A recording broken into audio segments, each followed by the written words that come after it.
Hello everyone, welcome back to my channel, The Unique and Rare Handbags. My name is Joe. I'm a bag collector and authenticator. Today in front of us there's a bag. If you recognize this bag, it would mean that either you have almost my age or you have watched the latest runway shows. It was one of the most recognizable it bag I would say in the world. It's from Chloe. It's called Paddington because it's from this pad, huge pad of it, the Paddington.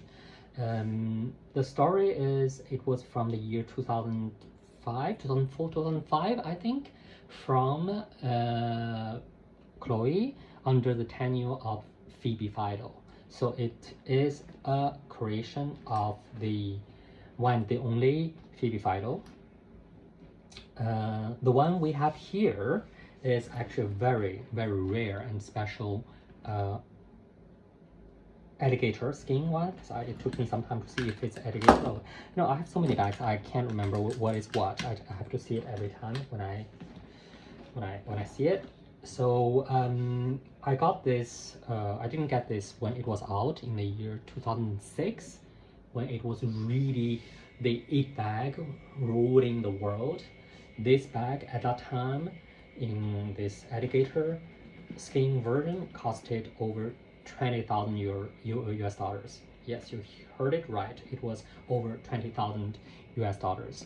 So it was insane especially when we look back from now, this point, especially for the past 15 years, no one actually carried it around anymore. It was like falling into like a complete oubliette, the Paddington. So it would be crazy for someone to spend 20,000 US dollars plus tax just to get a bag like this. I got it in an auction for a very reasonable price, which I do not remember how much. When I saw it, of course I recognize it, and then I was like, oh, I do not have a Paddington yet. I will tell you why a bit later. And if I have to have one, then it would be a crocodile one, well, alligator skin one. So this bag was at that time only made with like very few, it's a very little series, which was only sold in very selected flagship stores of Chloe and in some very exclusive distributors like the Harrods or Bergdorf Goodman, Zach's I think had it too on the Fifth Avenue. So it was the ultimate a symbol status statement bag. It's more like I can, so I've made it kind of situation. So this bag, I took this bag out because today when I got up, I was watching some videos pushed to me on YouTube, and then this video caught my eye. Chloe Paddington is back.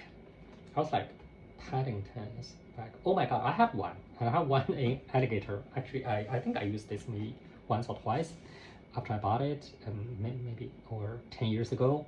So actually in the latest runway show of Chloe 2025 autumn winter, it was reintroduced, reissued. Yeah, I think there's a rule about the fashion in this 20 years cycle thing. If you look things 10 years back, you would feel it's very like out of fashion. Like in the year of 2000 when I started buying fashion, high fashion, I would very often think, oh, this looks so 90s.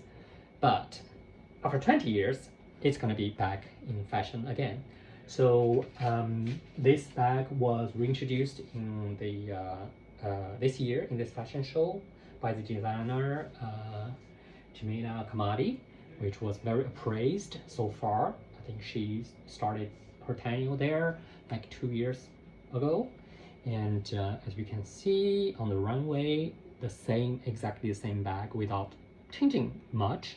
But I still think there's maybe some small changes. I have to see the bag in the store to see if there's really any change, because there are some thing which I never understood about the bag, I would tell you.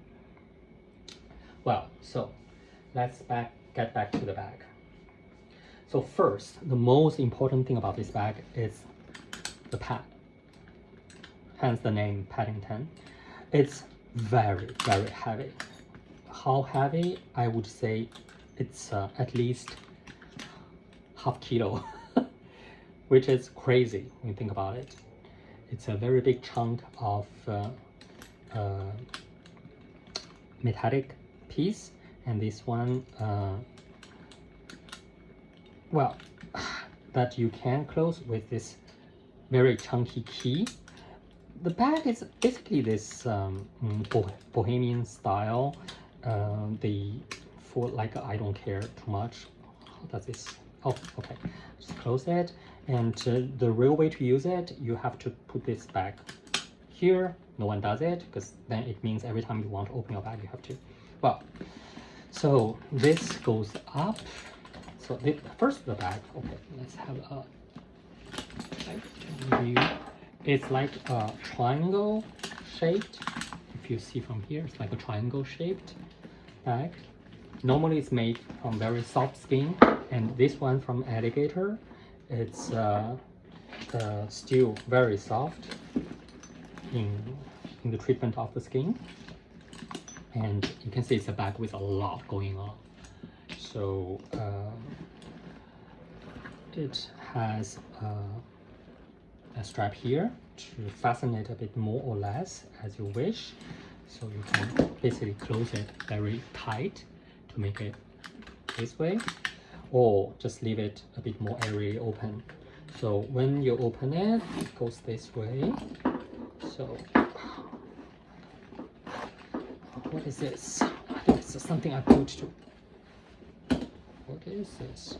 Oh, it's a Louis Vuitton. Oh yeah, I know what this is. I will tell you about this Louis Vuitton bag later. So, yeah, so when you open it, it has one pocket here, and that's it. And the inside is lined with very soft lambskin. It's very soft lambskin. On the handles, there's a piece, like a normal leather piece, to prevent you from damaging the crocodile skin, the alligator. Well, alligator is crocodile, basically. So I mentioned that there's something I never understood about the bag. If you have noticed so far, is this bag comes with this mixture of two different tones of hardware. This part, they are like brass, brown color, and this part is always the silver part. I don't know if they didn't have any like same toned zipper, which would be crazy when you consider it sold for $20,000 US. But this is no, I don't think that's the case. It's because actually all the Paddingtons are made this way. Maybe for it's a bow style. So this mixed tones would showcase this I don't care, like in French, je m'en fous kind of attitude. So I want to do it. Yeah, I want to do it this way. Yeah. So I think that's why they opted for this aesthetic choice. So this part, like the side part, is not crocodile. So the crocodile is only this part. This is not. This is just very soft skin. I think it's also because this part needs to be very soft, so you cannot use the same crocodile skin. It would make it too rigid. This bag, even in new, I remember I saw this bag new in Bergdorf Goldman, I think, in New York, and I was thinking this looks already quite used. I think that's just the aesthetics that they were going for. And then it has 6 studs here on the bottom, which is not very useful because you do not really need this studs here, seeing how slouchy the bag is. So it's really I would still think it goes with this bohemian style very well. Again, when you look at the pictures, it really goes, like delivers that style. So it's a very conscious style choice when someone uses this bag. I do not put it side by side with a caddy or whatever, or Birkin, or a Birkin shoulder Birkin from Gaultier, maybe. It has a bit the same feeling as actually a lot of people say it's a shoulder Birkin, but it's actually a shoulder HAC. The shoulder Birkin comes a bit later with a different proportion from the shoulder HAC, which I do have one or two. I have to find them somewhere and then give you a review, because at the moment, the year 2025, the East and West bags are very, very popular. I did review some of my Hermes. It's called Paris Bombay, West East Paris Bombay, and the Derville East West, West East, East West bag. I kind of sensed the trends coming. It was a couple of months back already when I did those videos. But yeah, now it's confirmed that every brand, Chloe, well, Miu Miu, all the major brands, they have this East West, and also these throwback bags like Louis Vuitton is doing the same collaboration again with all those colorful imprints, and I don't know. I think again it's a 20 years fashion cycle thing.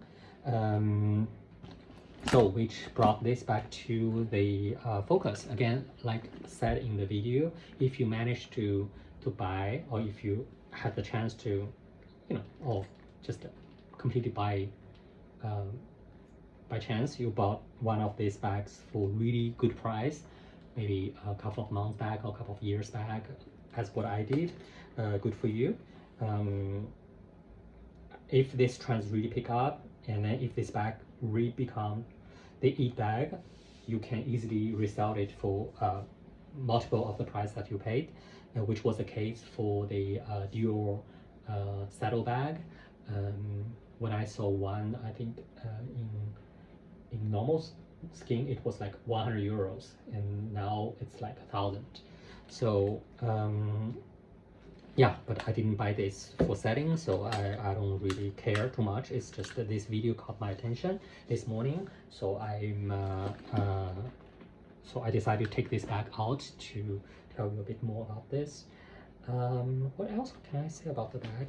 As I said, it's alligator, because as I explained last time, you can see there's no pore on the skin, so it cannot be crocodile, Niloticus, or Pauruses, so it's an alligator. But honestly, it's a bit strange, because I think for alligator, this skin is too regular, because the alligator scales, they tend to be a bit more like dramatic. But I have to, yeah, it is definitely alligator. Well, I just love how this exotic skin shines under daylight or any lights. It's really a beautiful thing. But anyway, we can see that this is a relatively small, younger animal. But seeing the year of making from 2006, it must be under the regulation of CITES already, so it won't be too young. On contrary to bags made in the 60s, 50s, or before. Anyway, so this is a bag. Again, it's quite heavy, especially with this padlock. They made a choice of not using any leather piece to cover the key, because the key itself is a statement. I feel in the fashion show, they paired it with some tail back charm. I feel it's unnecessary, because again, when it was like this, it looks much better. this gives it maybe too much I care too much feeling. Anyway, how do you feel about this bag? Would you have paid? No, no one would.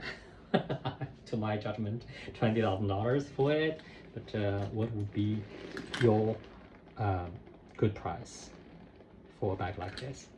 Thank you for watching, and next time I will have this, I know where this dust bag is from. I will tell you a story about a very, very, very unique bag that I own. I think the most unique one that I own.